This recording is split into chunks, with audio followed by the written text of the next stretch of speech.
Jasmine Washington's cheek stings as the flight attendant's hand leaves a mark. Passengers gasp. Her 3-month-old baby wails. "I told you people to stay in your place," the attendant hisses. Nobody knows the woman in first class watching is Alexis Bennett, wife of Skyline Airline CEO, conducting an undercover investigation. Before we dive into this shocking story, let me know where you're watching from. Hit that like button and subscribe to support stories that expose injustice. Can you believe what happened next changed airline policy forever? Dr. Jasmine Washington had been planning this trip for months. As a pediatrician at Chicago Memorial Hospital, she rarely took time off, but her mother's 70th birthday deserved a celebration. This would be 3-month-old Elijah's first flight, and Jasmine had meticulously prepared for every scenario. Pacifiers for takeoff and landing, Jasmine mumbled to herself, double-checking her carry-on bag. Bottles ready. Extra diapers. Noise-canceling headphones for baby. Change of clothes. Blanket. The mental checklist had become a ritual during the week before their flight from Atlanta to Chicago. Her colleague, Dr. Lawrence Wilson, had reassured her. "You literally wrote the hospital's guide for new parents. If anyone can handle flying with an infant, it's you." Still, anxiety gnawed at her. Not about her abilities as a mother, Jasmine had confidence there, but about the experience itself. She'd heard too many stories from her black friends about the challenges of traveling with children. "It's like they expect us to fail," her friend Tanya had warned. Jasmine dismissed the thought as she approached the Skyline Airlines check-in counter at Atlanta Hartsfield-Jackson International Airport. She'd purchased a first-class ticket specifically to make traveling with Elijah easier. The extra space and service would be worth every penny. "Ticket and ID please," the agent said without looking up. Jasmine balanced Elijah in one arm while presenting her documentation with the other. The agent glanced at her ticket, then at her, eyebrows rising slightly. "First class. Are you sure?" The question hung in the air, loaded with implication.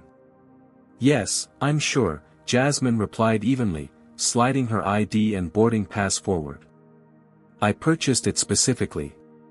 After a moment of scrutiny, the agent processed her documents. "Gate B17. Boarding begins in 1 hour."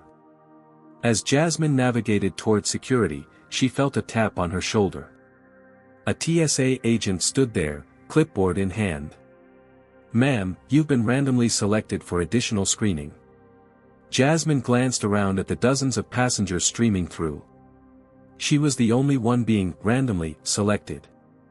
With Elijah beginning to fuss in his carrier, she followed the agent to a separate screening area, where her meticulously packed bags were emptied and swabbed for explosive residue.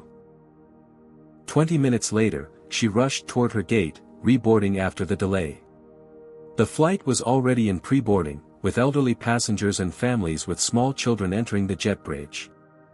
"I qualify for family boarding," she told the gate agent, gesturing to Elijah. "We've already called that group," the agent replied without making eye contact. "You'll need to wait for your assigned group." Jasmine bit her tongue and waited for her group to be called. By the time she boarded, the overhead compartments near her seat were filled with the bags of later boarding passengers. Walking into the first-class cabin, she immediately felt the stares. An older white woman audibly clicked her tongue as Jasmine approached. A businessman in a navy suit didn't bother hiding his displeasure, sighing dramatically as she navigated past him. "Excuse me," a voice called sharply from behind. Jasmine turned to find a flight attendant, her name tag read Heather Miller. Eyeing her suspiciously. "This is the first-class cabin," Heather said, her voice dripping with condescension. "I know," Jasmine replied, handing over her boarding pass. "Seat 3A." Heather examined the boarding pass as if searching for a forgery. "Are you sure you're in the right section? Perhaps there's been a mistake." "There's no mistake," Jasmine replied, feeling her heart rate increase. Elijah, sensing her tension, began to squirm in his carrier. Heather reluctantly stepped aside, watching as Jasmine settled into her designated seat, her expression making it clear that she believed a mistake had indeed been made, not by the airline system, but by allowing someone like Jasmine into first class at all. The pre-flight announcements echoed through the cabin as Jasmine secured Elijah's carrier. Her diaper bag, barely fitting under the seat in front of her, contained everything she'd need during the flight, except easy access to the items inside. She'd need to change Elijah before takeoff. He was already showing signs of discomfort, his tiny legs kicking against the carrier. "Excuse me," Jasmine called gently as Heather passed by. "I need to change my baby before we take off. Is it alright if I use the bathroom now?" Heather barely paused. "We're in final boarding. Bathroom visits need to wait until we're in the air." Jasmine nodded, though her concern grew as Elijah's fussing intensified. Through the gap between seats, she watched an elderly white man from 2 rows ahead stand and make his way to the first-class lavatory. Heather not only failed to stop him but actually held the door open with a smile. "Perhaps I wasn't clear," Jasmine said when Heather returned. "My baby needs a diaper change urgently." "And as I said," Heather replied, voice sharp enough to turn heads, "bathroom access is restricted during boarding. It's a safety protocol." 3 seats ahead in the first-class cabin, a woman lowered her magazine slightly, observing the interaction with keen interest. Alexis Bennett had chosen her seat strategically, close enough to monitor but not so close as to draw attention. Her husband Michael, CEO of Skyline Airlines for just 6 months, remained unaware that his wife had been flying incognito on various Skyline routes for weeks. As a former civil rights attorney, Alexis had developed a sixth sense for discriminatory treatment. What she'd witnessed across 26 flights so far had confirmed her suspicions about the airline's culture. Systemic bias remained deeply embedded despite surface-level diversity initiatives. Discreetly, she activated the voice recorder on her phone as another flight attendant, Brian Wells, approached Heather. "Everything okay?" he asked, eyeing Jasmine with immediate suspicion. "Just explaining our boarding procedures," Heather replied loud enough for nearby passengers to hear. "Some people think the rules don't apply to them." Brian nodded. "Let me know if you need any help." The coded exchange wasn't subtle. Alexis had witnessed similar interactions on other flights, staff aligning against passengers of color through subtle signals and verbal cues. Jasmine felt the knot in her stomach tighten as the flight attendants dispersed. Elijah's fussing had escalated to soft cries, his face reddening with discomfort. Around her, passengers exchanged glances, some sympathetic, others annoyed. A woman across the aisle, mid-50s with carefully highlighted blonde hair, made a show of inserting expensive noise-canceling headphones. The plane pushed back from the gate with Elijah now crying steadily. Jasmine tried everything in her repertoire, gentle bouncing, soft singing, a pacifier, but the discomfort of his soiled diaper overrode all comfort measures. She felt sweat beading along her hairline, conscious of being the center of unwanted attention. "Can you shut that kid up?" a male voice grumbled from behind. "I'm trying," Jasmine replied without turning around. "He needs a diaper change, but I wasn't allowed to use the restroom." "Should have taken care of that before boarding," the man muttered just loud enough to be heard. The safety demonstration proceeded with Heather deliberately avoiding eye contact with Jasmine, instead focusing attentively on passengers on the opposite side of the aisle. As the plane accelerated down the runway, Elijah's ears began to hurt from the pressure change. His crying intensified into piercing wails that no amount of pacifier offering could soothe. Alexis watched as Heather and Brian exchanged knowing looks above the heads of seated passengers. She'd seen this before, the establishment of a problem passenger, the silent communication among crew members, the gradual isolation of the target. From her seat, she could see Jasmine's increasingly desperate attempts to comfort her child while maintaining her composure under mounting hostility. The seatbelt sign remained illuminated for 20 minutes after reaching cruising altitude, unusual for a clear-weather flight. When it finally turned off, Jasmine immediately stood with Elijah. "I need to change him now," she informed Heather, who was passing with the beverage cart. "The lavatory is currently being prepared for service," Heather replied. You'll need to wait. 10 more minutes passed before Jasmine was finally permitted to use the bathroom. Inside the cramped space, she discovered the changing table was broken, the safety strap dangling uselessly from a cracked platform. "Is there another lavatory with a functioning changing table?" she asked Brian upon exiting. "Not in first class," he replied. "Economy lavatories might have one, but turbulence is expected, so we're limiting movement between cabins."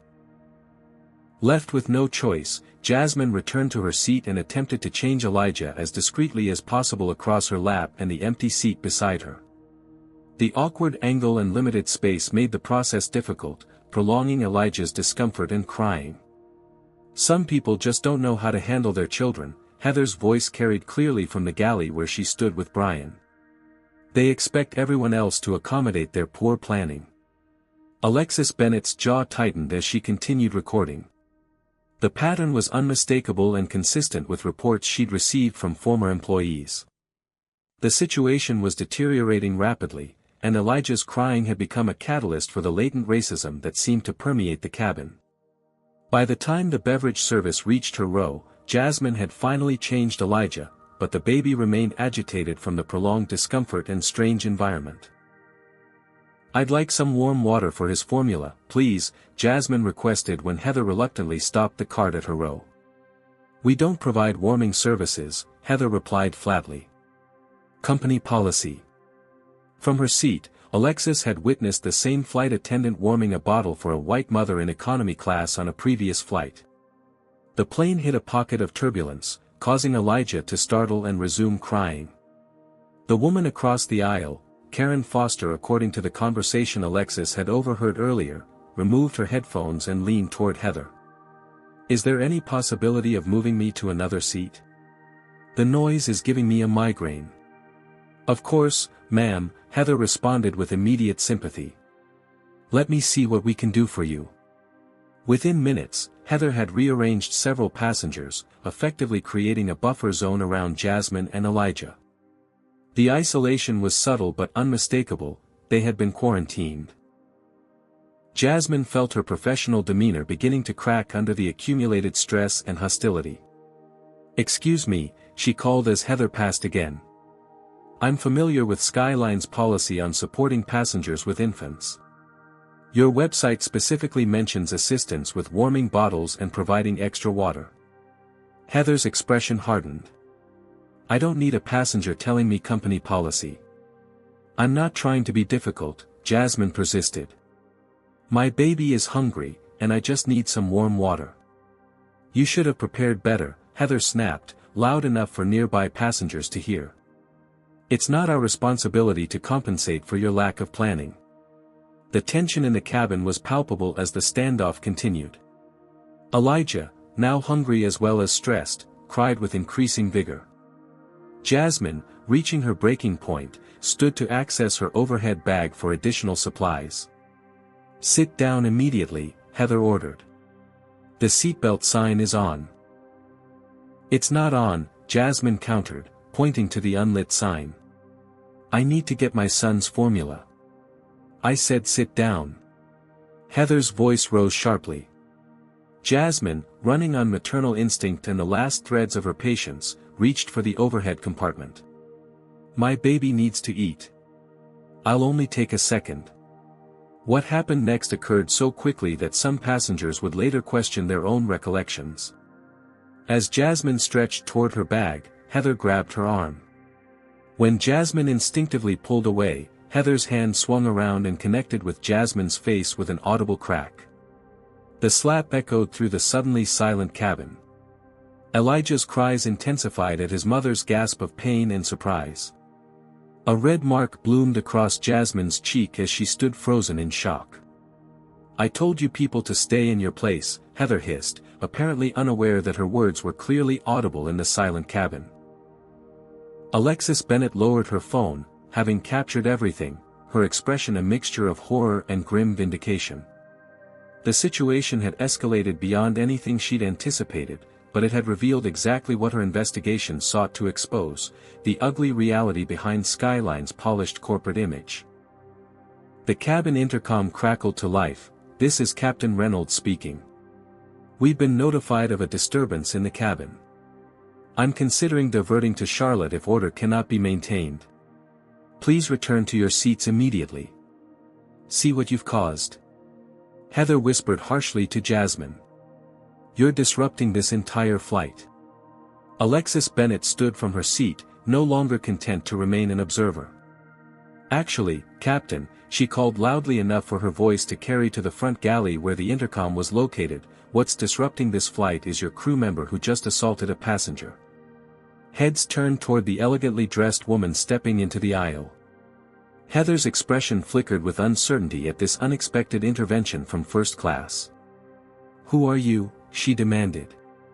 Someone who witnessed everything, Alexis replied evenly. Including your comment about, you people, after you slapped this woman.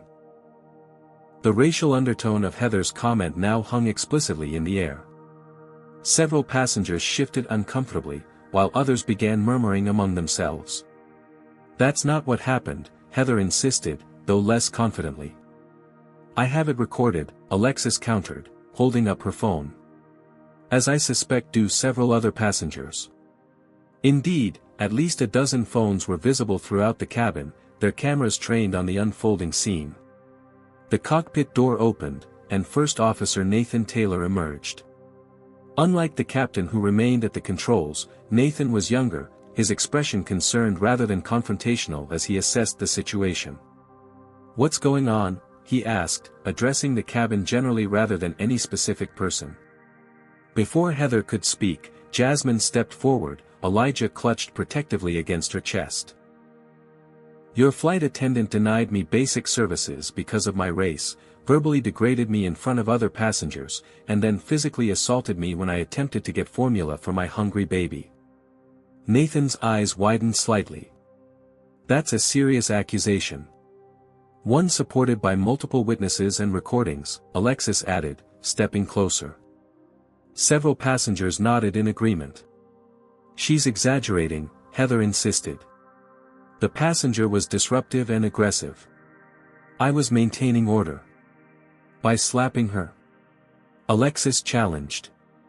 Is that Skyline Airlines protocol for maintaining order? Karen Foster, who had earlier complained about Elijah's crying, unexpectedly spoke up. The mother was reaching for her bag. She wasn't being aggressive. Nathan, visibly processing the conflicting accounts, made a quick decision. I need to speak with both parties separately and review any footage before reporting to the captain. Do you need to see my recording now? Alexis offered. Nathan nodded. That would be helpful. And ma'am, he added, turning to Jasmine, I'll need to get your statement in detail. What about my baby? Jasmine asked. He still hasn't eaten. Nathan turned to Brian. Please get warm water for the baby's formula immediately. Brian hesitated, glancing at Heather, who subtly shook her head. That wasn't a suggestion, Nathan stated firmly, his voice carrying enough authority that Brian quickly headed to the galley. With the immediate crisis temporarily diffused, Nathan reviewed the footage on Alexis's phone, his expression growing increasingly grave. The recording clearly showed the unprovoked slap and captured Heather's damning comment afterward. I'll need to share this with the captain, he said quietly to Alexis. This is a serious situation.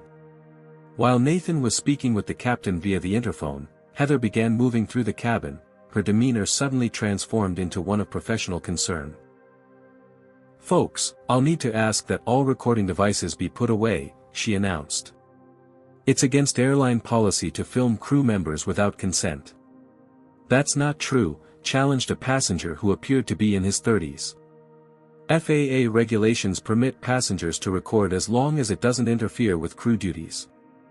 Sir, I need you to comply with my instructions, Heather insisted. Or what? The man replied. You'll slap me too. The tension in the cabin ratcheted up again. Some passengers complied with Heather's demands, while others openly refused, creating a visible divide between those supporting authority and those questioning it. In the midst of this standoff, Alexis Bennet slipped into the forward lavatory and locked the door. Pulling out her phone, She bypassed the usual channels and dialed a number few people had access to, her husband's private line.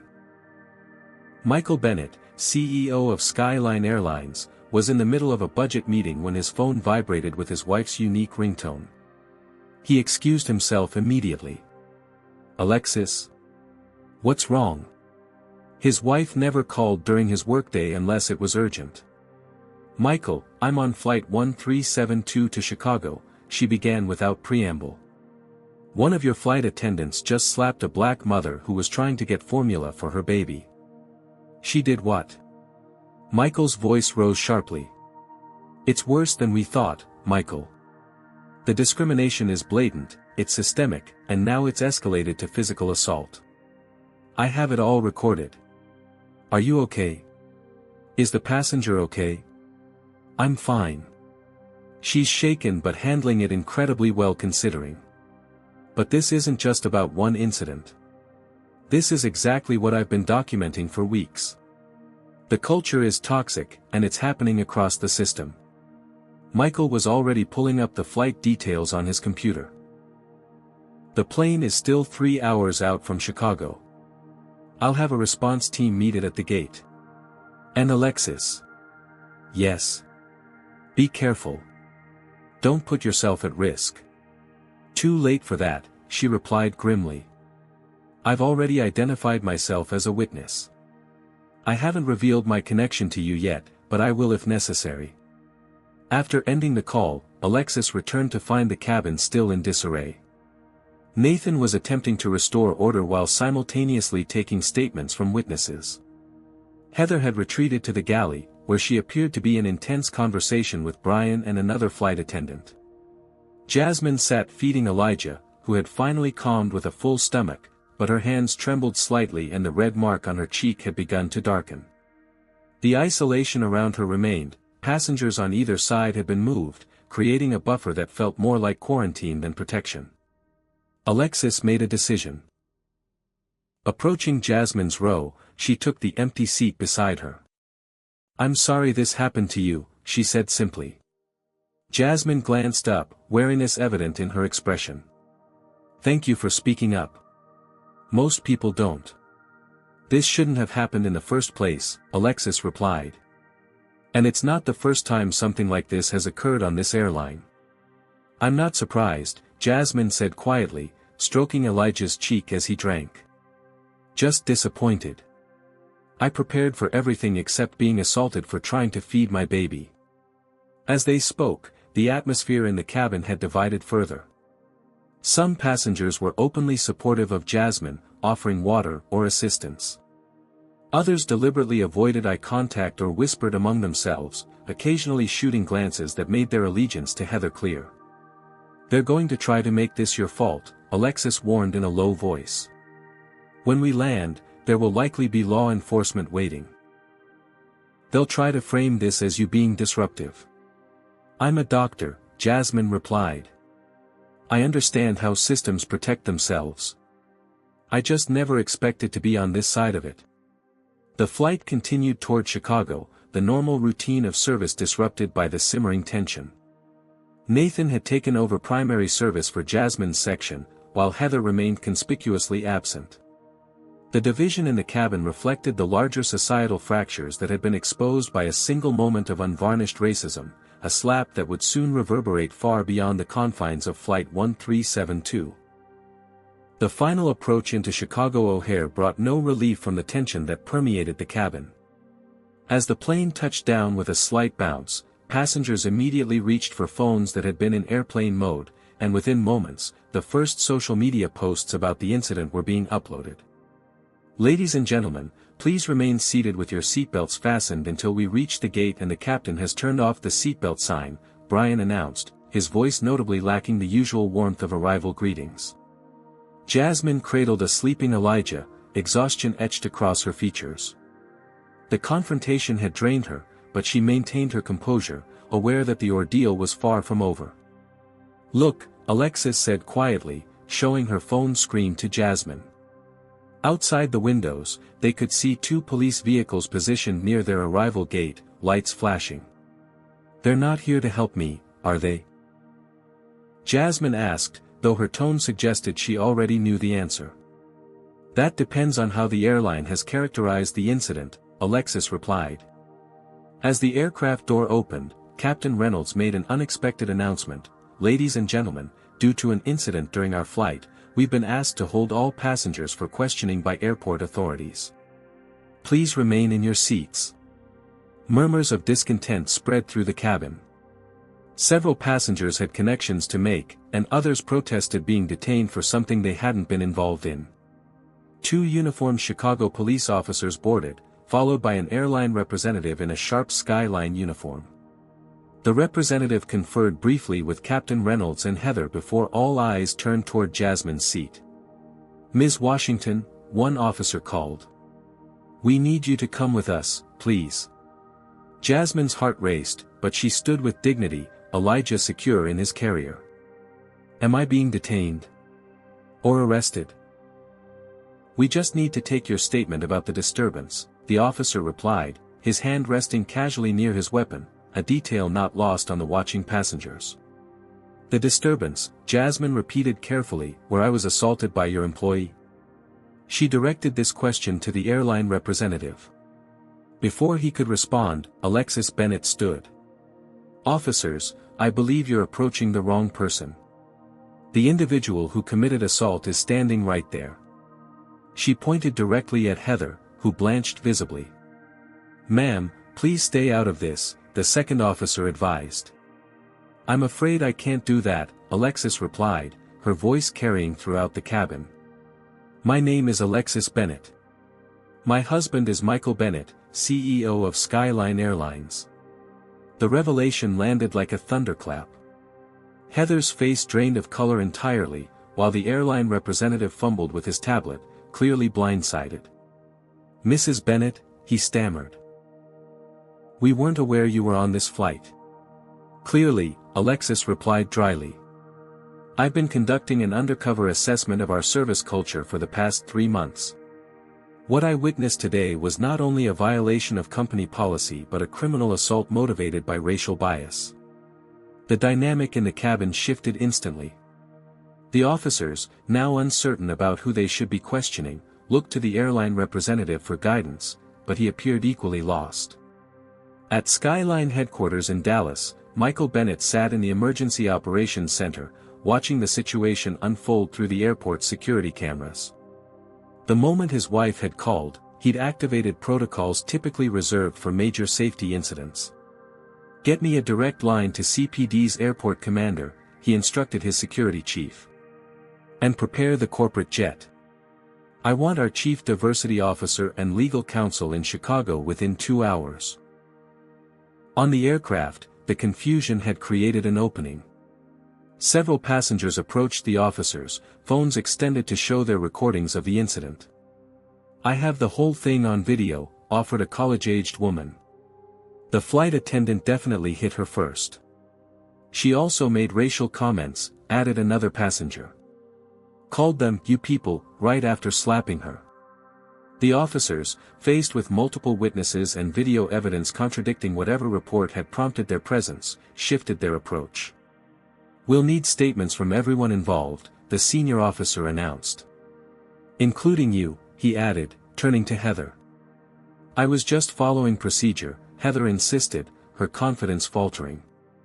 She was being disruptive. That's not what the videos show, Alexis countered. She turned to the airline representative. Thomas, I suggest you contact headquarters immediately. This situation requires our emergency response protocol. The representative, Thomas, appeared startled at being addressed by name by the CEO's wife. Yes, Mrs. Bennett. Right away. As he stepped aside to make the call, Alexis approached the officers.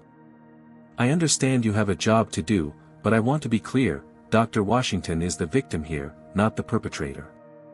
She and her baby have been traumatized enough without being treated like criminals. Dr. Washington, one officer questioned, looking back at Jasmine with reassessment in his eyes. Yes, she's a pediatrician, Alexis confirmed. who was simply trying to feed her hungry baby when she was denied assistance, verbally abused, and physically assaulted. The revelation of Jasmine's profession seemed to further shift the officer's perception. The subtle but unmistakable influence of social status on law enforcement response was not lost on the watching passengers. As the situation on the plane continued to evolve, videos of the incident were spreading rapidly across social media. #SkylineSlap was trending within hours, along with #FlyingWhileBlack. News vans were already assembling outside O'Hare's terminals, alerted by passengers texting from the plane. Jasmine, finally allowed to disembark with the other passengers, found herself in a small conference room near the gate, Elijah fussing after being woken by the commotion. The police took her statement, their tone notably more respectful than their initial approach on the aircraft. "Do you wish to press charges against the flight attendant?" they asked after recording her account. Jasmine hesitated. Will it make a difference? Or will this just be another incident swept under the corporate rug? "I can't promise anything about corporate response," the officer admitted. "But assault is assault, regardless of where it happens." As Jasmine considered her options, her phone began lighting up with notifications. The videos had found her social media accounts, and interview requests from major networks were pouring in. The incident was rapidly escalating beyond a private dispute into a public referendum on race, corporate responsibility, and the persistent inequality in everyday American life. In another room, Alexis Bennett was on a video call with her husband, who looked grave as she recounted the events in detail. "This goes beyond one bad employee, Michael," she explained. "In 3 months of flying, I've documented systematic discrimination against passengers of color across 27 flights. It's embedded in the culture." "I suspected as much when we took over," Michael replied. "But I had no idea it was this blatant. It's why I started this project," Alexis reminded him. "After what happened to my father on that flight last year, I knew his experience wasn't unique." The memory hung between them. Alexis's father, a distinguished professor emeritus, had been forced to move from first class to economy on a Skyline flight after a white passenger complained about sitting next to him. The incident had occurred under the previous CEO, but the corporate culture had clearly remained unchanged despite the leadership transition. "What are you thinking?" Michael asked, recognizing the determined expression on his wife's face. "I'm thinking it's time we stop gathering evidence and start making changes," she replied. "Starting with Heather Miller, but not ending there." Back in the main terminal, passengers from Flight 1372 were sharing their experiences with gathered reporters. The narrative was splitting along predictable lines, some defending Heather's actions as necessary enforcement of rules, others condemning them as racist assault. "She was just trying to feed her baby," insisted one passenger. "How is that a threat to anyone?" "The mother was argumentative from the beginning," countered another. "The flight attendant was just doing her job." As the stories multiplied and diverged, a fundamental question emerged that would define the coming days. Was this an isolated incident involving one problematic employee, or a symptom of a deeper, systemic problem in how Skyline, and perhaps the airline industry at large, treated passengers of color? The answer would depend largely on how the company responded, and that response was being shaped in real time as Michael Bennett prepared to board his flight to Chicago, determined to address the crisis personally. For Jasmine Washington, the future held uncertainty. As she finally left the airport with Elijah, exhausted and still bearing the faint mark of Heather's hand on her cheek, she found herself at the center of a story much larger than herself. Her simple journey to visit her mother had transformed into a potential landmark case highlighting the everyday indignities and dangers faced by Black Americans in spaces still marked by persistent discrimination. What do you think about how this situation has unfolded so far? Has Jasmine been treated fairly? Comment 1 if you believe the airline should be held accountable, or 2 if you think this was just an isolated incident with one problematic employee. And what about Alexis's undercover investigation? Was it ethical for the CEO's wife to test her husband's company without employees knowing? Hit that like button and subscribe if you want to see more real stories about confronting discrimination in everyday places. The question now is, how will the airline respond to this explosive incident? Will there be real change, or just damage control? The gleaming glass facade of O'Hare International Airport reflected the last rays of afternoon sun as Jasmine Washington emerged from the terminal, a sleeping Elijah nestled against her chest. Her mother, Beverly, rushed forward from the waiting area, alarm evident in her expression. "Baby, what happened? You're all over the news." Beverly pulled her daughter into a gentle embrace, careful not to disturb the sleeping infant. "It's a long story, Mom," Jasmine sighed, the exhaustion in her voice palpable. "Can we talk about it at home?" As they walked toward the parking garage, Jasmine became aware of the stares from other travelers. Some offered sympathetic smiles, while others whispered behind raised hands. Her private humiliation had become public spectacle in the span of a few hours, her face splashed across social media and news sites without her consent. At the same moment, less than a mile away at the airport's executive terminal, Michael Bennett's private jet touched down. The Skyline Airlines CEO had made the journey from Dallas in record time, accompanied by Darius Jackson, the company's chief diversity officer, and Sarah Patel, head of legal affairs. "What's our current status?" Michael asked as they entered a waiting SUV. "Not good," Sarah replied, scrolling through her tablet. "The video has over 2 million views already. #SkylineSlap and #FlyingWhileblack are trending nationally. Major networks are running with it for their evening broadcasts." "And Heather Miller?" "Currently detained for questioning by airport police. Our local HR team is with her, but she's refusing to sign a non-disclosure agreement or accept administrative leave." Michael's jaw tightened. "And Dr. Washington?" "Left the airport about 20 minutes ago," Darius reported. "She declined our offer for a hotel or transportation. She hasn't made any public statements yet, but she's received offers from every major network for exclusive interviews." "What about our initial response?" Sarah grimaced slightly. PR released a standard statement. "We take these allegations seriously and are investigating the incident. The employee in question has been placed on administrative leave pending review." "That's completely inadequate," Michael responded sharply. "It sounds like we're questioning whether the assault even happened when there's video evidence from multiple angles." The legal team advised caution until... "Until what?" "Until we can find some way to discredit Dr. Washington. Claimed she provoked the assault." Michael's voice rose in frustration. "That's the old playbook, and it stops now." As their vehicle navigated through Chicago traffic toward Skyline's regional headquarters, the incident was indeed dominating news cycles. On dashboard screens and smartphones throughout the city, the moment of the slap played on loop, each replay further cementing public opinion against Skyline Airlines. At her mother's apartment in Hyde Park, Jasmine finally had a moment to process the day's events.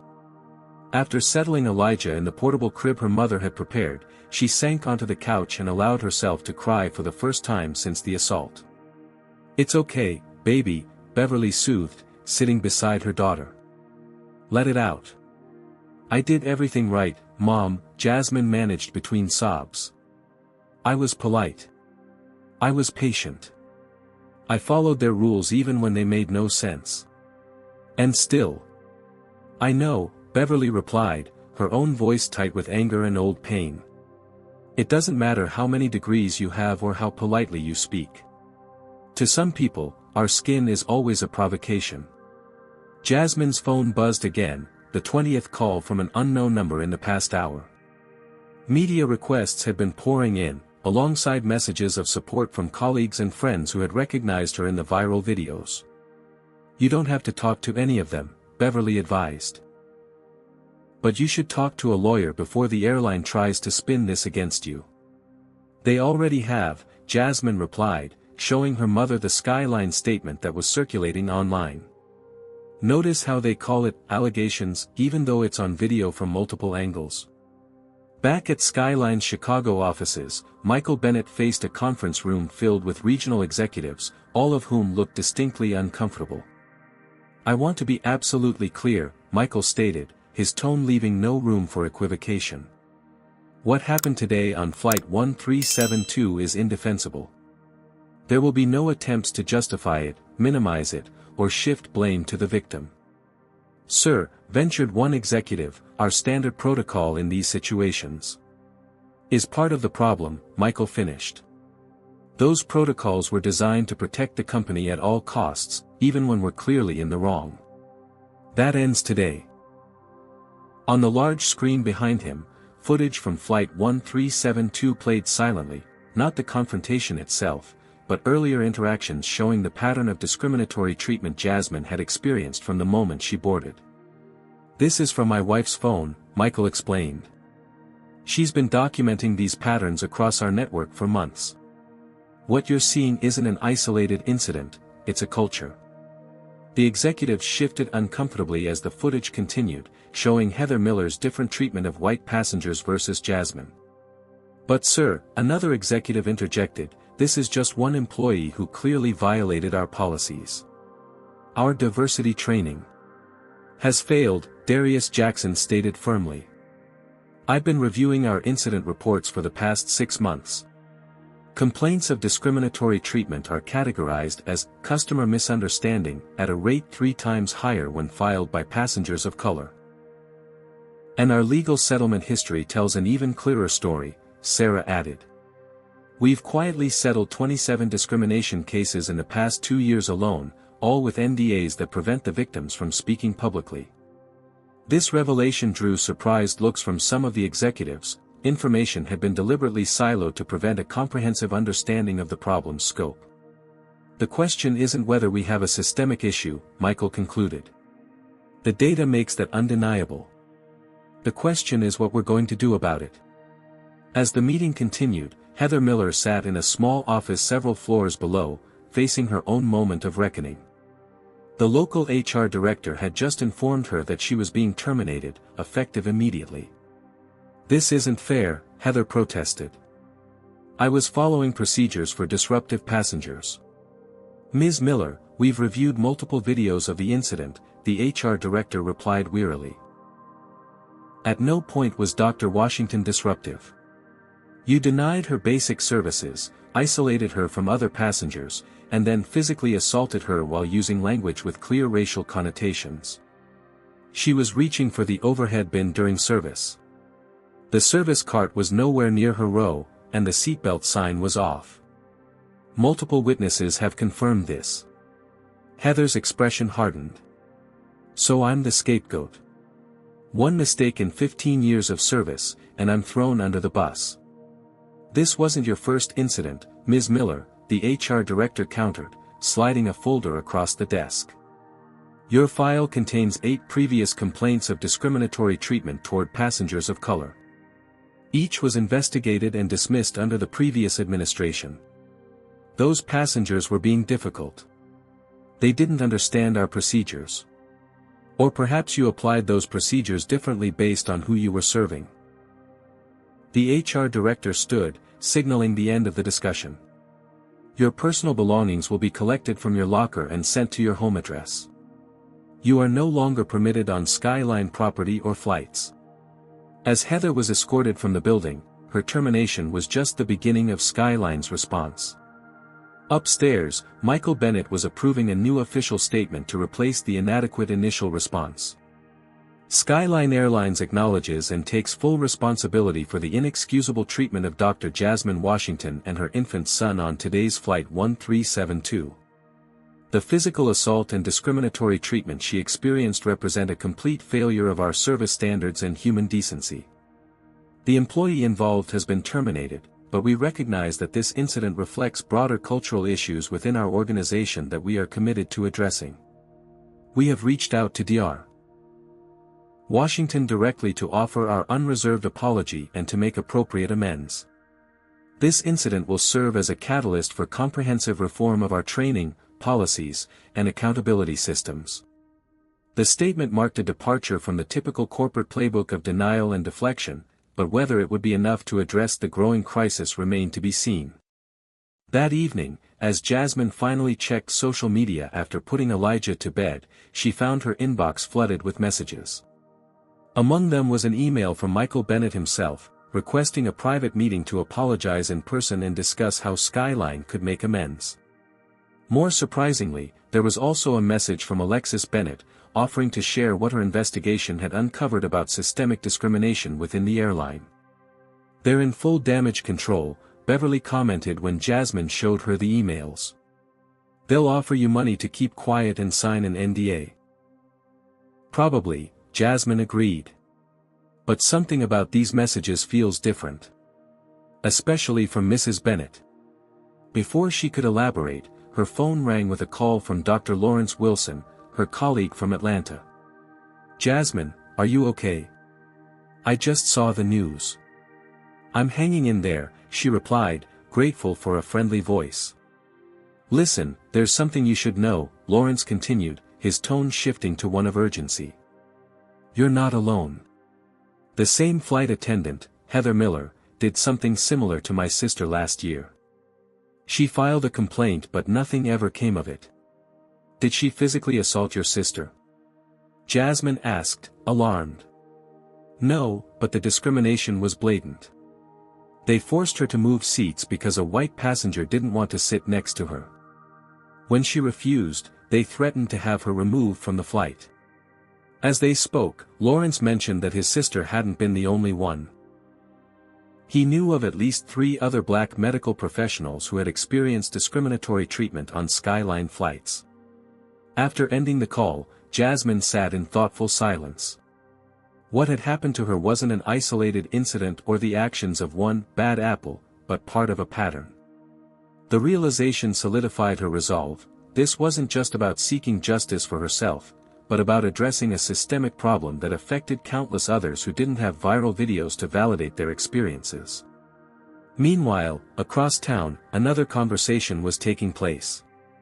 Heather Miller sat in a bar with Brian Wells, the flight attendant who had backed her story on the plane. "They fired me," she said bitterly, nursing her second scotch. 15 years of service, and they throw me under the bus at the first sign of trouble." "It's not right," Brian agreed. "You were just doing your job. And now I'm trending on Twitter as the racist flight attendant." She lowered her voice. "Jefferson Airways called me this afternoon. They're interested in bringing me on once this blows over. Said they appreciate flight attendants who maintain order." The competing narratives were taking shape. On one side, a story about racial discrimination and corporate accountability. On the other, a tale of embattled airline employees facing increasingly difficult passengers and politically correct overreaction. As night fell over Chicago, the incident on Flight 1372 had transcended a simple dispute between passenger and flight attendant. It had become a mirror reflecting America's ongoing struggle with racial bias in everyday interactions, a struggle that would now play out in corporate boardrooms, on social media, and potentially in courtrooms. For Skyline Airlines, the coming days would determine whether this crisis would become a catalyst for meaningful change or another corporate scandal temporarily managed before returning to business as usual. For Jasmine Washington, the path forward was equally uncertain. As she finally drifted into exhausted sleep, the red mark on her cheek still faintly visible, the question remained, would justice be served, or would her experience join the long list of indignities endured, documented, and ultimately forgotten? The morning sun streamed through the floor-to-ceiling windows of Skyline Airlines' Chicago conference room, illuminating the tense faces of the assembled executives. It was barely 7 a.m., but Michael Bennett had called an emergency leadership meeting that couldn't wait. "Before we begin," Michael announced, standing at the head of the long mahogany table, "I want to introduce someone most of you haven't met in her professional capacity." All eyes turned to Alexis Bennett, who until now had been quietly observing from the corner of the room. She approached the table with the confident stride of someone accustomed to commanding courtrooms. "This is my wife, Alexis," Michael continued. "But more relevant to this meeting, she's also a former civil rights attorney who has spent the last 3 months conducting an undercover assessment of our airline's culture and practices." A ripple of surprise moved through the room. Gerald Hoffman, the airline's longtime operations director, leaned forward with narrowed eyes. "You authorized corporate espionage on your own airline," he asked incredulously. It wasn't espionage, Gerald, Alexis responded calmly. It was an independent cultural assessment conducted with my husband's knowledge. And the findings are deeply troubling. She connected her laptop to the conference room's projection system. The screen filled with a meticulous spreadsheet documenting dates, flight numbers, crew members, and incidents. Over the past 94 days, I've traveled on 43 Skyline flights across domestic and international routes. I've systematically documented 117 incidents of differential treatment based on passengers' perceived race or ethnicity. The data was damning in its precision. Alexis had recorded everything from subtle discrepancies in service to outright discriminatory practices. The spreadsheet included timestamps, employee names, and brief descriptions of each incident. On Flight 889 from Dallas to Miami, flight attendant Patricia Dawson offered hot towels to every first-class passenger except the only person of color in the cabin, Alexis explained, highlighting one entry. When he specifically requested one, she claimed they had run out, despite visibly having several remaining on her cart. She scrolled to another entry. Flight 1122 from Chicago to San Francisco, 2 passengers asked to change seats to sit together. The white couple was accommodated immediately. The Latino couple making the same request 10 minutes later was told it was against policy to change seat assignments after boarding. With clinical precision, Alexis walked through example after example, building an undeniable pattern of systemic bias. The conference room grew increasingly uncomfortable as the presentation continued. This isn't about individual bad apples, Alexis concluded. The problem is structural and cultural. It's embedded in informal practices, selective enforcement of rules, and an overall environment that tolerates subtle discrimination. Michael resumed control of the meeting, his expression grave. Yesterday's incident with Dr. Washington wasn't an anomaly. It was an escalation of patterns that have been ongoing for years. With all due respect, interjected Rachel Winters, VP of Customer Experience, these observations are anecdotal and potentially biased. We have rigorous diversity training programs. Which aren't working, Michael cut in. And we have more than anecdotes. He nodded to Darius Jackson, the Chief Diversity Officer, who distributed folders to everyone at the table. These folders contain statistical analyses of customer complaints over the past 2 years, Darius explained. Complaints filed by passengers of color are dismissed at a rate 340% higher than those filed by white passengers.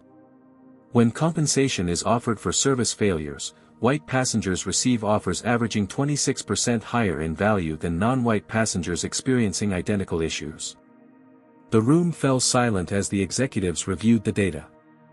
It was one thing to dismiss individual incidents as misunderstandings or exaggerations, it was another to face systematic disparities backed by their own internal numbers.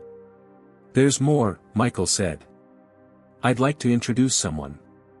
The conference room door opened, and a tall black man in a Skyline flight attendant uniform entered. Several executives visibly stiffened in their seats. This is Thomas Reynolds, Michael introduced. He's been a flight attendant with Skyline for 11 years and has been documenting discriminatory practices from the inside. Thomas nodded respectfully to the room. Thank you for the opportunity to speak. Mr. Reynolds approached our HR department with his concerns last year, Michael explained. His reports were filed but never acted upon. After learning about this, I asked him to compile his observations in detail. Thomas placed a USB drive on the table. This contains communications from our crew messaging system going back 18 months. A group of flight attendants and gate agents have been using code words to flag passengers of color as potential problem passengers. He pulled up several messages on the screen. Flight 223 has a code brown in 14C. Keep an eye out. 2 urban travelers in first class today. Probably upgrades. Standard procedure advised. Heads up for the basketball team, boarding now. Extra security measures recommended. These codes are used to alert crew members to treat certain passengers with additional scrutiny or reduced service, Thomas explained. It's widespread knowledge among staff, but management has either been unaware or unwilling to address it. The revelation hit like a thunderclap. Some executives appeared genuinely shocked, while others shifted uncomfortably, suggesting prior awareness. "This is outrageous," Gerald Hoffman blustered. One disgruntled employee making accusations. "I have over 30 colleagues ready to confirm these practices," Thomas countered calmly. "Many have stayed silent out of fear for their jobs, but yesterday's incident has changed things. People are ready to speak up." The atmosphere in the room grew increasingly tense as the full scope of the problem came into focus. This wasn't just about one slap that happened to be caught on camera, it was about a pervasive culture that had been allowed to fester unchecked for years. "So what now?" asked James Patterson, the airline's chief financial officer. "A full public apology? Settlement with Dr. Washington? Mandatory retraining?" "All of those things," Michael confirmed. "But they won't be enough. We need structural change. The financial implications could be significant," Patterson warned. "Especially if this triggers a wave of lawsuits from past incidents." "I'm more concerned with the moral implications of allowing this to continue," Michael replied sharply. The debate intensified as the financial and legal concerns of some executives clashed with the ethical and brand considerations raised by others. The division in the room mirrored larger societal tensions, those who prioritized maintaining systems versus those pushing for substantive reform. As the arguments grew heated, Alexis quietly pulled up another slide. It showed a photograph of an elderly black man being escorted from a first-class cabin by Skyline staff. "This is my father," she said, her voice cutting through the debate. Professor William Marshall, Emeritus Chair of Constitutional Law at Howard University. Last year, he was removed from his rightfully purchased first-class seat because a white passenger complained about sitting next to him. The room fell silent. He filed a complaint. It was dismissed as a misunderstanding. He received a form letter and a $50 flight voucher. Her voice remained steady, but her eyes flashed with suppressed emotion. "That's when I knew something was fundamentally broken in this airline's culture." Michael moved to stand beside his wife. "When I took this position 6 months ago, I promised to build an airline that treats all passengers with dignity and respect. I've failed to deliver on that promise so far, but that changes today."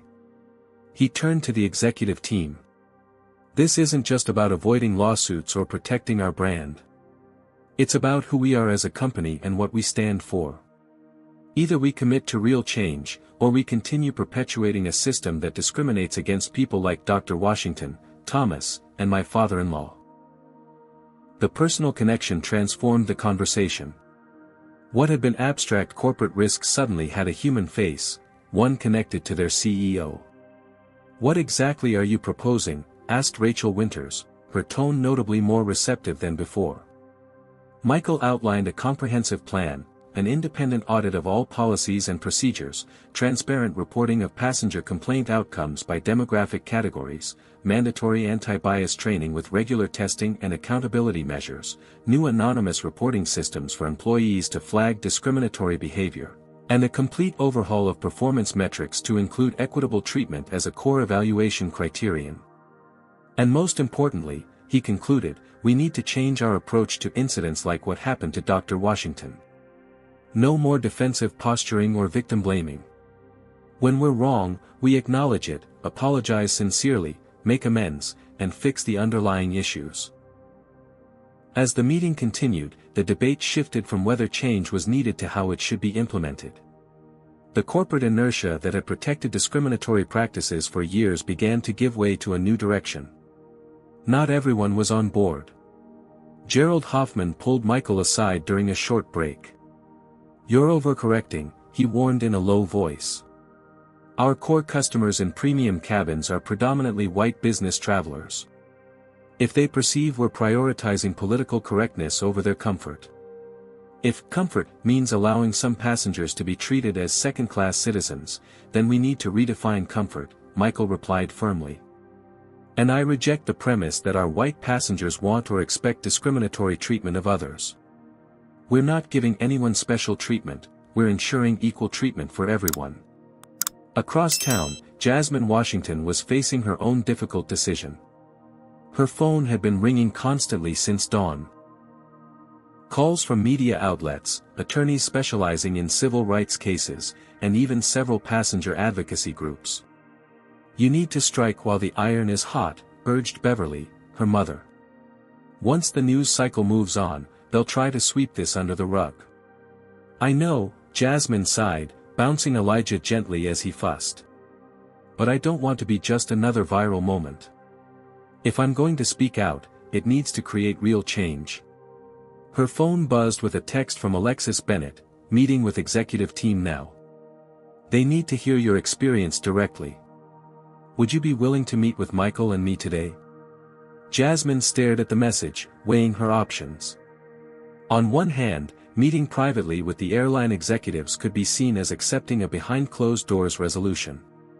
On the other hand, it might be an opportunity to advocate for systemic changes that would help others. As she contemplated her response, Lawrence Wilson called again. "Jasmine, something's happening. More people are coming forward with stories about Skyline. There's talk of a class action suit forming. Attorneys are looking for people who've experienced discrimination on their flights." The pieces were aligning for a potentially historic confrontation between a major airline and those it had marginalized. The incident on Flight 1372 had cracked open a door that many had tried to keep shut, revealing patterns of discrimination that could no longer be dismissed as isolated incidents. Back in the Skyline conference room, the emergency meeting continued well into the afternoon. By the end, a clear divide had formed among the leadership team, those committed to genuine reform and those resistant to change. Michael made it clear which side would prevail. "We have a choice," he told them as the meeting concluded. "We can lead the industry in addressing these issues, or we can be dragged into change through lawsuits, boycotts, and regulatory intervention. I prefer to lead." As executives filed out, Thomas Reynolds approached Michael and Alexis. "Thank you," he said simply. "Many of us had given up hope that things would ever change." "This is just the beginning," Michael replied. "The hard work starts now." Indeed, as the sun set over Chicago that evening, both Skyline Airlines and Jasmine Washington stood at crossroads that would define not only their futures but potentially reshape policies across an entire industry. The slap that had been heard around the internet was about to reverberate even further, challenging long-established patterns of who receives dignity and respect in American society, and who does not. By the following morning, #SkylineSlap had evolved from trending topic to full-blown cultural phenomenon. Video clips of the incident played on repeat across morning shows, each broadcast adding layers of commentary and context. Cable news panels debated everything from airline customer service standards to the broader implications for race relations in America. In her mother's apartment, Jasmine sat on the edge of the bed, staring at her phone in disbelief. Overnight, her social media followers had ballooned from a few hundred colleagues and friends to over 50,000 strangers.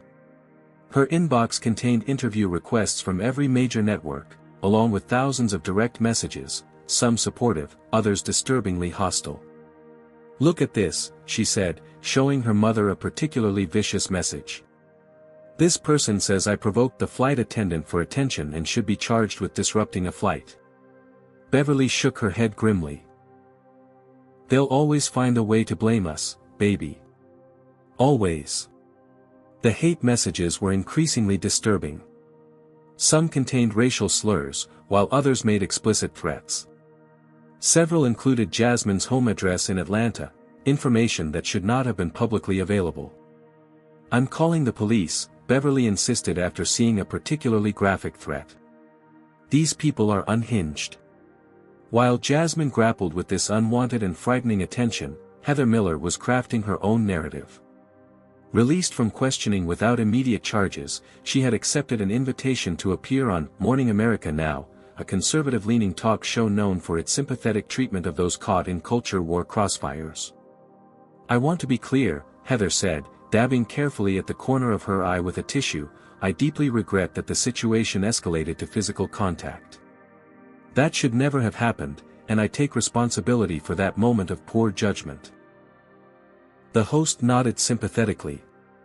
"But you felt threatened?" "Absolutely," Heather replied, her voice quavering. Dr. Washington was becoming increasingly agitated throughout the flight. She repeatedly ignored crew instructions and was disturbing other passengers. When she suddenly stood up and reached for the overhead bin during service, I reacted instinctively to protect myself and others. The interview carefully sidestepped Heather's "you people" comment and the documented pattern of discriminatory treatment leading up to the confrontation. Instead, it painted a picture of a dedicated professional facing unfair public crucifixion over a single mistake made under pressure. 15 years of service, Heather emphasized. 15 years without a single incident, and now I'm receiving death threats and being called horrible names on the internet. The segment concluded with the host directly addressing the camera, "Is this justice? One momentary lapse destroying a career and reputation? Or has cancel culture claimed another victim? You decide." The competing narratives divided audiences along familiar lines. Some saw a clear-cut case of racial discrimination escalating to assault, others perceived an overworked flight attendant being scapegoated for enforcing rules against an entitled passenger. The polarization intensified when celebrities and public figures began weighing in. NBA star Damian Wright posted a video describing his own experiences with discrimination on flights. "What happened to Dr. Washington happens to black travelers every day, just usually without cameras rolling," he stated. In response, conservative commentator Victoria Hayes tweeted, "Notice how nobody's talking about the stress flight attendants face daily. They're expected to be perfect while dealing with increasingly hostile passengers. #IStandWithHeather." Within hours, #IStandWithHeather and #JusticeForJasmine were battling for dominance across social platforms. The Civil Rights Coalition of America announced they were investigating the incident as part of a broader examination of discriminatory practices in the airline industry. "This case represents a tipping point," their statement read. "For too long, airlines have operated with impunity when it comes to the disparate treatment of passengers of color." As public debate raged, Skyline Airlines faced mounting pressure from multiple directions. A group of shareholders filed an emergency resolution demanding a special meeting to address the company's handling of the crisis. The Association of Flight Attendants released a carefully worded statement supporting the right of crew members to maintain order while condemning any discriminatory behavior. Most concerning for the airline's executives, a boycott movement was gaining momentum. The #GroundSkyline had been used over 2 million times, with several major corporations quietly instructing their travel departments to book with competitor airlines until further notice. In the midst of this public relations firestorm, Jasmine Washington was dealing with the personal aftermath of her sudden notoriety. The Chicago Police Department had assigned an officer to monitor her mother's apartment building after several credible threats. Her hospital in Atlanta had hired additional security for the pediatric ward where she worked. And her father, divorced from Beverly for years, had called from California, offering to fly in for support. "I never wanted any of this," Jasmine confessed to Lawrence Wilson during a video call. Elijah squirmed in her lap, blissfully unaware of the chaos his mother's life had become. "I just wanted to visit my mom and introduce her to her grandson." "I know," Lawrence replied sympathetically. "But you've become a symbol now. People are projecting their own experiences onto you, for better or worse. A symbol doesn't get to live a normal life," Jasmine said quietly. "A symbol doesn't get to be afraid or uncertain or ambivalent." The weight of sudden public attention was taking a toll. Jasmine had barely slept since the incident, jumping at every noise outside the apartment. She found herself second-guessing everything: her decision to fly first class, her request for assistance with the formula, her reaction to the slap. "I keep wondering if I should have just stayed quiet," she admitted to her mother late that night. "Maybe I should have just endured it like we're always expected to."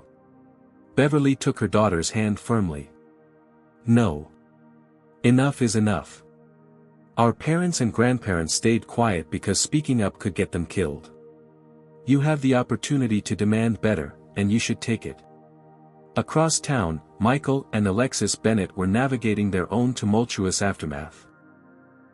The Skyline Board of Directors had called an emergency session, with several members questioning Michael's handling of the crisis. "You've exposed the company to enormous liability," argued Roland Vaughn, a board member representing the airline's largest institutional investor. "By acknowledging systemic issues rather than treating this as an isolated incident, you've potentially validated hundreds of future lawsuits." "I'm more concerned with fixing the problem than hiding it," Michael countered. "And frankly, if there are hundreds of valid discrimination claims against us, we deserve those lawsuits." The board meeting stretched into the night, with faction lines clearly drawn. The old guard advocated for damage control and minimal admission of fault. The reformers, now including several previously neutral members moved by the evidence Alexis had presented, pushed for transformative change. By morning, news had leaked that Skyline's stock had dropped 11%. A market response that threatened to sway the board toward a more conservative approach. Meanwhile, Heather Miller's professional exile proved short-lived. Jefferson Airways, a regional carrier known for its bare-bones service model, announced her hiring with a press release emphasizing their support for hardworking flight attendants who prioritize safety and order. The move prompted immediate backlash, with #BoycottJefferson quickly gaining traction. But it also signaled something troubling. The incident was evolving from a specific case of discrimination into another battle in America's seemingly endless culture wars. For Jasmine, the abstractions of political debate offered no comfort as she faced very concrete challenges. Her planned week-long visit to Chicago had already stretched to 10 days, with no clear end in sight. Returning to Atlanta meant facing crowds of reporters and potentially hostile strangers who had seen her face on their screens. Staying in Chicago meant extending her absence from work and keeping Elijah away from his familiar environment. "Dr. Washington?" A tentative voice called as Jasmine exited her mother's apartment building to get some fresh air, a police officer walking respectfully several paces behind her. She turned to find a young woman, perhaps college-aged, shifting nervously from foot to foot. "Yes." Jasmine responded cautiously. "I just wanted to say thank you," the young woman said. "I'm a nursing student, and seeing you stand up for yourself, it meant a lot to me.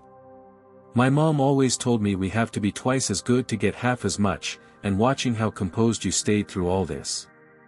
She trailed off, emotion evident in her voice. The unexpected moment of connection pierced through Jasmine's exhaustion and fear. This was the flip side of becoming a symbol, the possibility that her experience might somehow make a difference for others. That evening, as Jasmine was preparing Elijah for bed, her phone buzzed with an email notification. Opening it, she found a message from Alexis Bennett. "Dr. Washington. I hope this finds you and your son well despite the difficult circumstances. While my husband's team works on an official response and resolution, I'm reaching out personally. What happened to you was inexcusable, and as someone who witnessed it firsthand, I want to offer my full support in whatever way would be most helpful. I've completed a 3-month investigation into discriminatory practices at Skyline, uncovering patterns that validate and contextualize your experience. If you're interested, I would value the opportunity to share these findings with you privately, before any public disclosure. This isn't about damage control. It's about honesty and accountability. Your voice deserves to be centered in any resolution process. If you're willing, Michael and I would appreciate meeting with you at a time and location of your choosing. With respect and solidarity. Alexis Bennett." Jasmine read the email twice, then forwarded it to the civil rights attorney she had reluctantly agreed to consult with earlier that day. The lawyer's response came within minutes. This could be significant. The CEO's wife as a whistleblower changes the dynamics considerably. I recommend meeting, but not alone. As Jasmine contemplated this unexpected development, her phone buzzed again, a text from Lawrence Wilson. "Call me ASAP. Class action lawsuit against Skyline is forming. Already 24 plaintiffs with documented incidents. Attorneys want to know if you'll be the lead plaintiff. The personal and the political, the individual and the systemic, these lines were blurring for Jasmine as her private humiliation transformed into a potential catalyst for structural change. The question was no longer whether she would speak up, but how, when, and to what end. That night, as Chicago slept, Jasmine made her decision. She would meet with Michael and Alexis Bennett, but not as a victim seeking redress, as an advocate demanding accountability and reform. Her individual experience had opened a door, but what mattered now was ensuring that door remained open for others who had been silenced for too long. The private dining room at the Chicago Lakeview Hotel offered both discretion and neutral territory. Jasmine Washington arrived 15 minutes early, accompanied by Elijah and her newly retained attorney, Maya Rodriguez, a veteran civil rights litigator. She had chosen this setting deliberately, public enough to feel safe, private enough for candid conversation. At precisely noon, Michael and Alexis Bennett entered, flanked by a single assistant who quickly departed after ensuring the room was secure. The power couple of Skyline Airlines presented a united front, dressed in understated business attire that projected both authority and approachability. "Dr. Washington," Michael began, extending his hand. "Thank you for agreeing to meet." Jasmine accepted the handshake with a firm grip. "Mr. Bennett." "Mrs. Bennett." Alexis stepped forward. "Please, call me Alexis. And this must be Elijah." The baby, strapped to Jasmine's chest in a carrier, regarded the strangers with wide, curious eyes. "Before we begin," Jasmine said as they settled into their seats, "I want to be clear about something.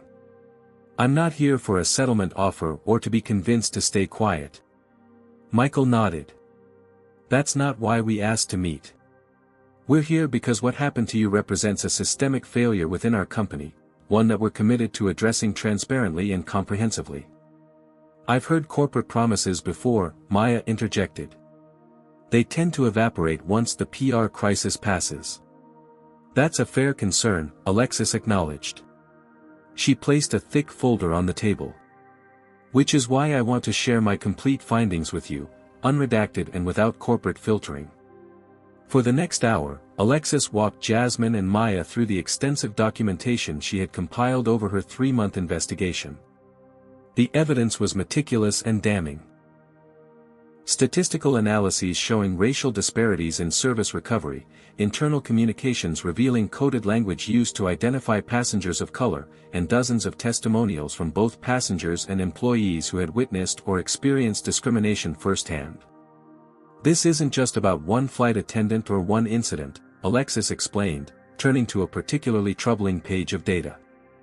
"Our analysis shows that black passengers are 3 times more likely to be reported for non-compliance with crew instructions than white passengers. They're 5 times more likely to be denied upgrades despite having equivalent status.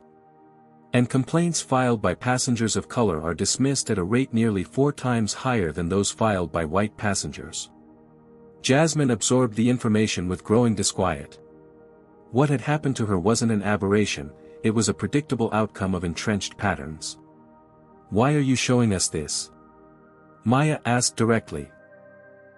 "These documents could be devastating in a lawsuit against your company." Michael leaned forward. "Because we can't fix what we don't acknowledge. And because Dr. Washington deserves to make informed decisions about how she proceeds." "What exactly are you proposing?" Jasmine asked, gently rocking Elijah who had begun to fuss.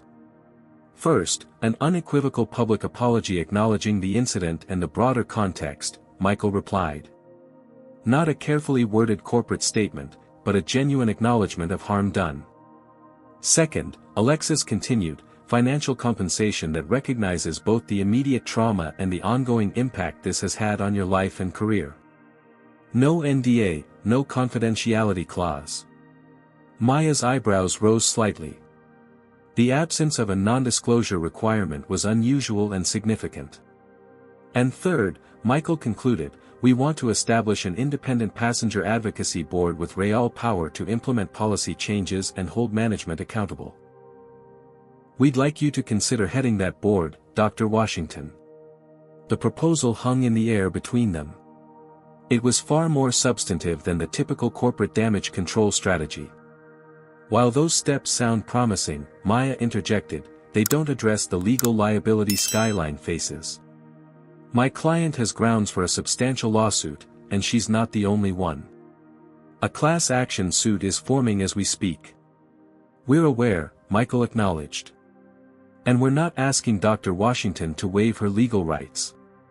What we're proposing would run parallel to, not in place of, any legal action she chooses to pursue. Jasmine studied the couple across the table, weighing their sincerity against her skepticism. Why does this matter so much to you personally? Beyond the obvious PR disaster. Alexis and Michael exchanged a glance, a wordless communication between longtime partners. Alexis spoke first. My father was humiliated on a Skyline flight last year. Forced to move from first class because a white passenger complained about sitting next to him. He filed a complaint that was summarily dismissed. She paused, composing herself.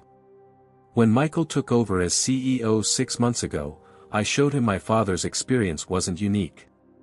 That's why I started this investigation. Michael picked up the thread. Before taking this position, I ran a regional airline where we prided ourselves on equitable treatment. I genuinely believed the airline industry's diversity problems were overblown. I was wrong, and that ignorance allowed harmful patterns to continue under my watch. The conversation shifted to more specific details, the full scope of the discriminatory practices Alexis had uncovered, the challenges of changing entrenched corporate culture, and the resistance they were already facing from board members and executives invested in maintaining the status quo. As they talked, Jasmine's attention was drawn to her phone, which had been vibrating repeatedly with incoming messages.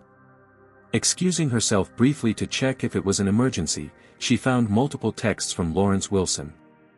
Class action moving quickly. 37 plaintiffs now. Lead attorneys want to speak with you ASAP. Another message showed a news alert, Jefferson Airways faces backlash after hiring Heather Miller. Stock down 7% as #BoycottJefferson gains momentum. And most disturbingly, a message from her neighbor in Atlanta, police at your house. Someone broke windows, spray-painted slurs on your door. I'm so sorry. Jasmine's hand trembled as she showed the last message to Maya, whose expression hardened immediately. This meeting needs to conclude, the attorney announced. Dr. Washington's home has been vandalized with racial slurs. Michael and Alexis exchanged alarmed glances. I'm so sorry, Alexis said. Is there anything we can do? Actually, yes, Jasmine replied, a new resolve forming as she processed this latest violation. I want to go public with everything you've shown us today. Jasmine, Maya cautioned, strategically. This isn't just about me anymore, Jasmine interrupted. People are being harmed by silence. If Skyline truly wants to change, it starts with transparency. Michael nodded slowly. I agree. The board won't like it, but I believe it's the right approach.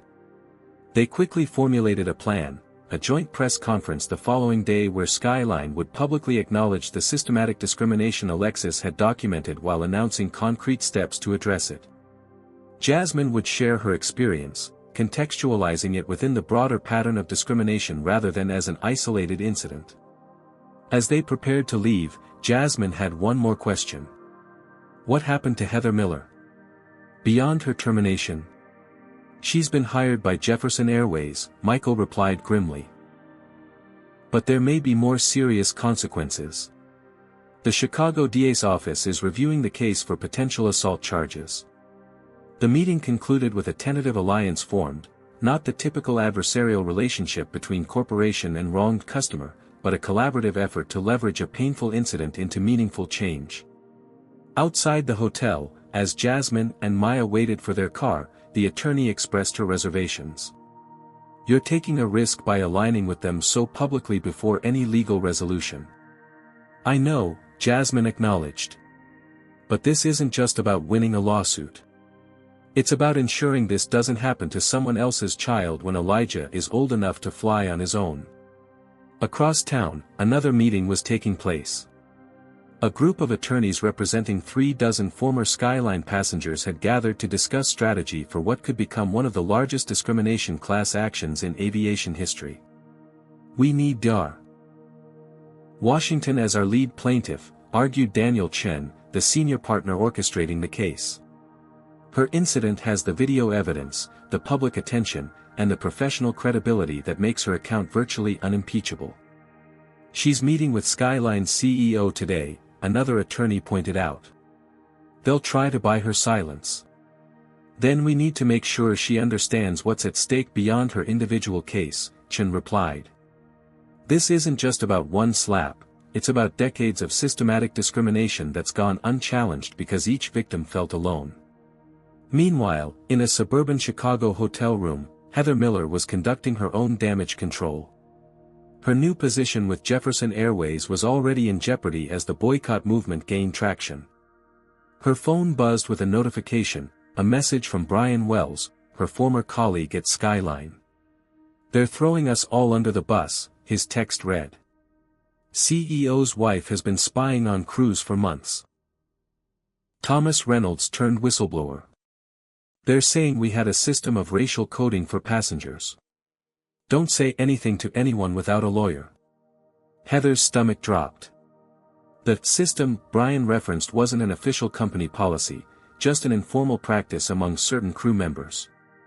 But it had been widespread enough that many employees knew about it, used it, and said nothing.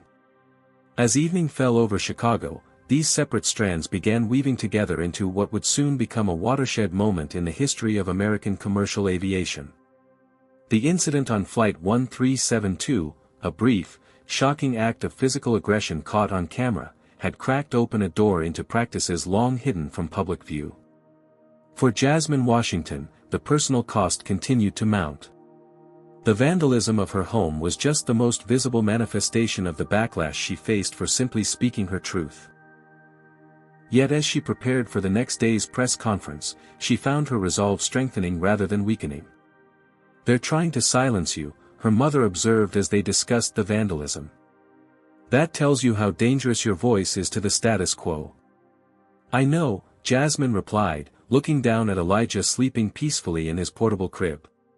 "And that's exactly why I can't stay silent." 6 months later, Jasmine Washington stood in the gleaming atrium of Skyline Airlines headquarters, watching as the new diversity leadership team unveiled the company's transformed passenger Bill of Rights.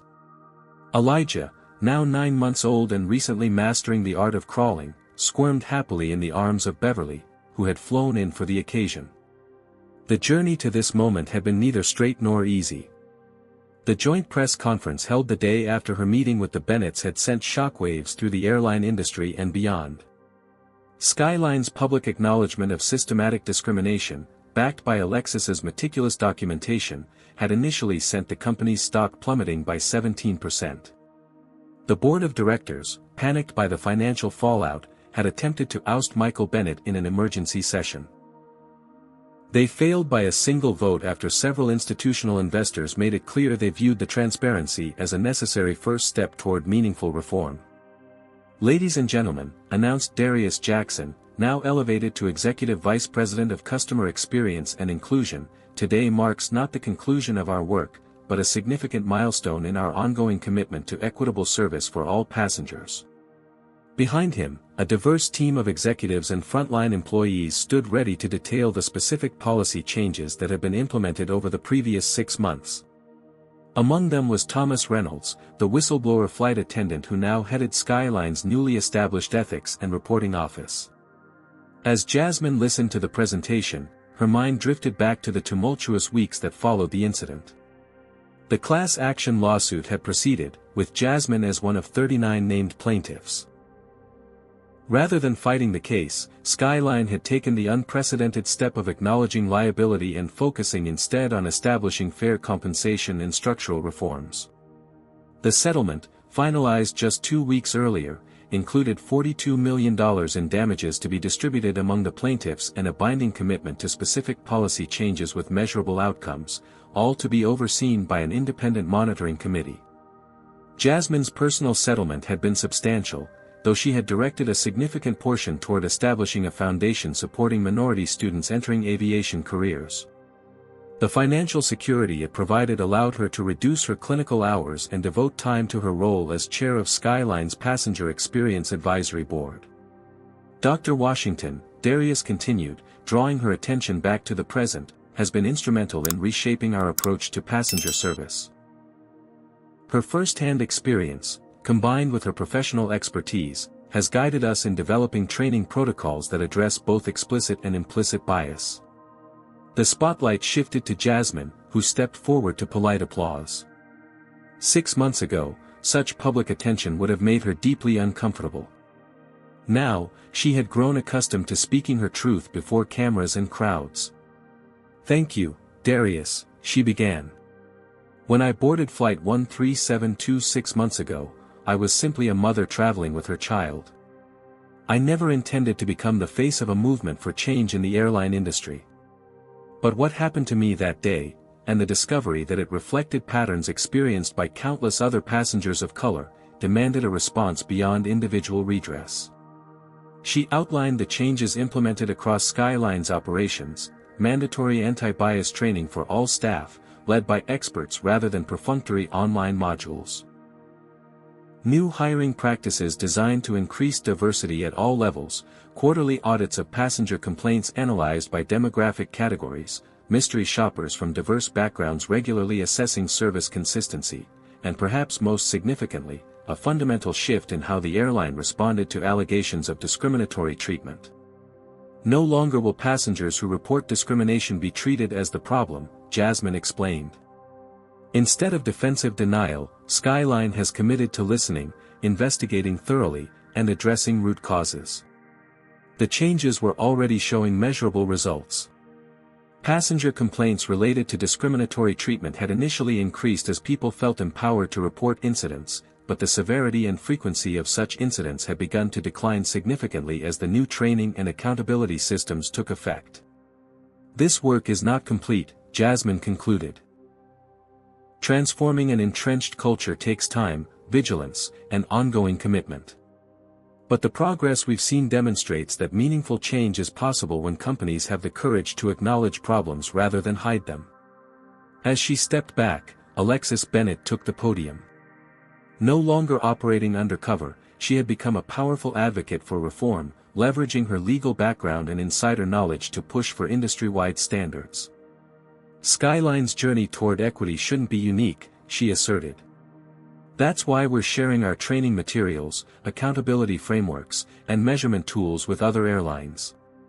Discrimination isn't a competitive advantage, its elimination benefits everyone in the industry."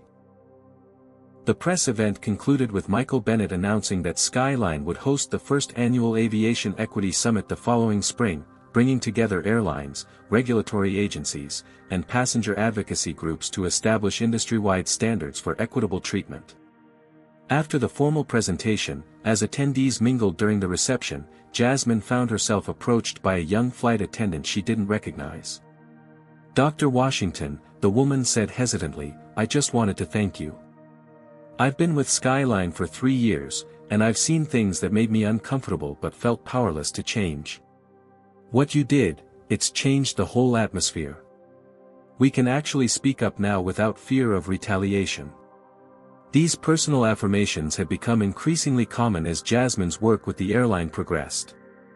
They provided validation that the painful journey had been worthwhile beyond her individual case. Not everyone viewed the changes positively, of course. A vocal minority of passengers and industry commentators had decried what they characterized as political correctness overriding safety and efficiency. Several executives who opposed the reforms had departed for competitors, and a small but steady stream of social media criticism continued to target both Jasmine and Skyline. Most troublingly, Heather Miller had become something of a cause célèbre in certain circles, portrayed as a victim of cancel culture rather than the perpetrator of assault. Though Jefferson Airways had ultimately rescinded their job offer amid the public backlash, Miller had found a platform on the conservative speaking circuit, sharing her side of the story to sympathetic audiences.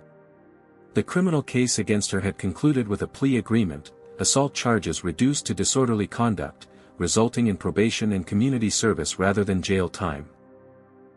The outcome was disappointing but not surprising given the justice system's uneven response to such incidents. After the press event, Jasmine, Beverly, and Elijah returned to Jasmine's new Chicago apartment. Her decision to relocate from Atlanta had been difficult but necessary after repeated harassment made her previous home untenable. The move had also facilitated her work with Skyline while allowing her to continue practicing pediatric medicine part-time at Chicago Children's Hospital. "You've accomplished so much," Beverly remarked as they settled in the living room. "Your father called this morning, by the way. Said he saw you on the morning news and couldn't be prouder." Jasmine smiled, the complicated relationship with her father somewhat improved by recent events. It's strange to think about how differently things might have gone if there hadn't been videos, or if Alexis hadn't been on that flight. "Or if you'd stayed quiet afterward," Beverly added pointedly. "Never underestimate how many people tried to silence you, and how important it was that you refused." That evening, after Beverly had returned to her own home and Elijah was asleep, Jasmine received an unexpected call from Lawrence Wilson back in Atlanta. "Have you seen the news?" he asked without preamble. "Which news?" "United Skies just announced a comprehensive review of their service policies, explicitly citing Skyline's reforms as a model. And American West is following suit. It's creating a domino effect across the industry." Jasmine felt a wave of vindication. The changes weren't limited to one airline but spreading through competitive pressure and increased public awareness. "There's something else," Lawrence continued. "Remember how Heather kept insisting she was just following procedures? Turns out she wasn't entirely wrong, just selectively applying them."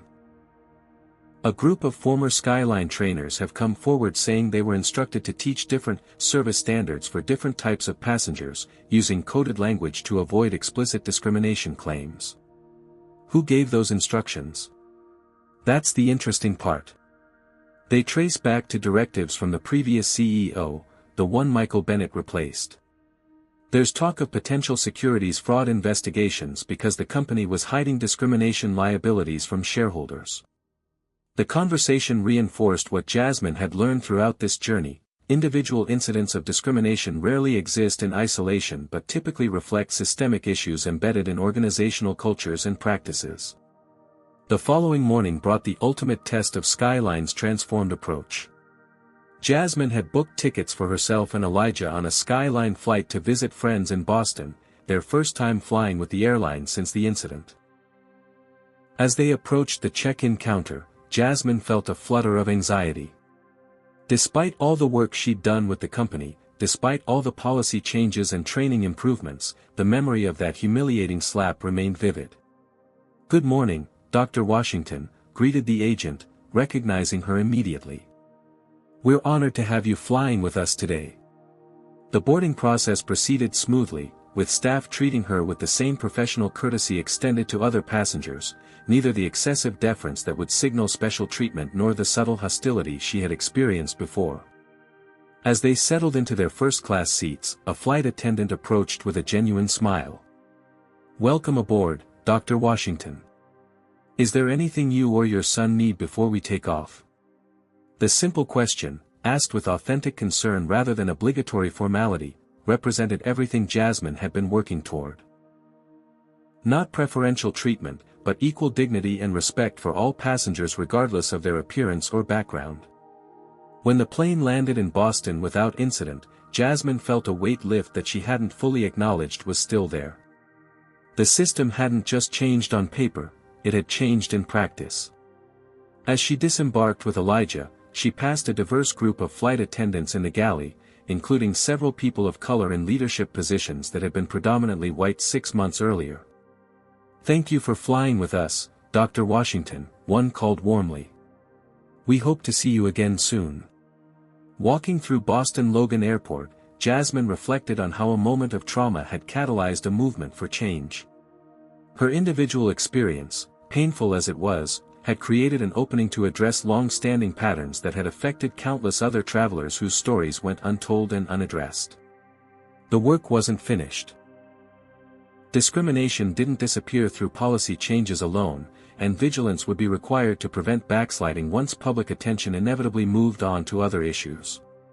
But in forcing acknowledgement of problems long denied or minimized, in creating systems of accountability where none had existed before, something fundamental had shifted in an industry that touched millions of lives daily. For Jasmine Washington, doctor, mother, and now reluctant activist, the journey had transformed not only an airline but her understanding of her own voice and power. The slap that was meant to put her in her place had instead created ripples of change extending far beyond that moment of humiliation, reminding her and others that staying silent in the face of injustice was no longer an option they could accept. As Elijah babbled happily in his stroller, pointing at the planes visible through the terminal windows, Jasmine smiled at the thought that his future travels might unfold in a world marginally more just and equitable than the one she had encountered that fateful day on Flight 1372. What do you think about this story? Has it changed how you view discrimination in everyday places like airlines? Comment below with your thoughts or similar experiences. If you found this story impactful, please hit the like button and subscribe for more real stories about confronting injustice. Should companies wait for incidents to go viral before making changes, or should they proactively address discrimination? Share this video if you believe these conversations need to reach more people. Thank you for listening, and remember, speaking up might be difficult, but it's often the first step toward meaningful change. The story of Jasmine Washington reveals powerful truths about confronting discrimination in modern America. When systems of prejudice go unchallenged, they become normalized and invisible to those who don't experience them directly. It often takes a shocking incident, captured on camera, to expose what marginalized people face daily. Individual courage matters profoundly. By refusing to stay silent despite threats and harassment, Jasmine transformed her personal trauma into structural change that benefits countless others. Her story demonstrates how documented evidence and professional credibility can break through denial when wielded persistently. Real change requires both external pressure and internal champions willing to risk their positions. The Bennett's willingness to acknowledge problems rather than hide them proved crucial, showing how accountability starts with transparency, not defensiveness. Perhaps most importantly, this story illustrates that discrimination isn't about bad apples, but systems that enable them. When organizations create cultures of silence and plausible deniability around bias, they guarantee its continuation. True transformation demands examining patterns, policies, and power structures, not just removing individual offenders. What moments in your own life have you witnessed discrimination and stayed silent? Would you have had the courage to speak up like Jasmine did? Leave your thoughts in the comments below.